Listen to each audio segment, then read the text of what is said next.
ইন্না আনজালনাহু ফি লাইলাতিল কদরি ওয়া মা আদরাকা মা লাইলাতুল কদর লাইলাতুল কদরি খায়রুম মিন আলফি শাহর। পড়েন আল্লাহু আকবার। লাইলাতুল কদরি খায়রুম মিন আলফি শাহর, 1000 মাসের চেয়েও সেরা। 1000 মাসে হয় 83 বছর 4 মাস। 83 বছর 4 মাস টানা ইবাদত করলে যেই সওয়াব, কদরের রাতে ইবাদত করলে অতটুকু সওয়াব আপনি পাবেন, আল্লাহ সেটা বলে নাই। আল্লাহ বলে তার চাইতে বেশি সওয়াব দিয়ে আপনার আমলনামা ভরে দিবে কে? কদর যেন মিস না হয়। 21, 23, 25, 27, 29 নাকি খালি 27? না, ফালতামিসু ফিল আশরিল আওয়াখিরি ফিল মিনাল ভিতরি, রমজানের শেষ দশকের বেজর রাতগুলোকে কদর হিসেবে তালাশ করো।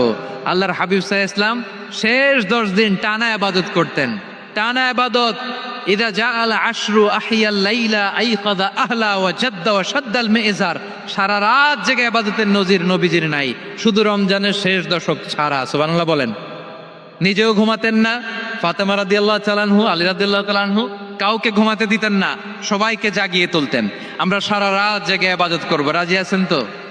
কদর যেন আমাদের মিস না হয়। আজকে থেকেই ক্যালেন্ডারে মার্ক করে রাখেন, সব কাজ পেছনে ফেলে, সব ব্যস্ততাকে পেছনে ফেলে ইবাদতের জন্য আমরা প্রস্তুত থাকবো কদরের রাতে। কোনোভাবে কদর যেন আমাদের মিস না হয়, ইনশাআল্লাহ। বলেন তো সবাই।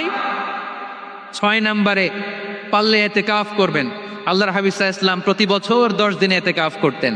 যে বছর ইন্তেকাল করবেন সে বছর 20 দিন ইতিকাফ করেছেন। আপনি বলবেন হুজুর ইতিকাফ না করলে সমস্যা কি? আমার নবী একটা ইবাদত সারা জীবনেও ছাড়ে নাই, আর আপনি এ জীবনে একবারও করেন নাই। এবার হিসাব আপনার কাছে। না পারলে অন্তত রাত্রিবেলা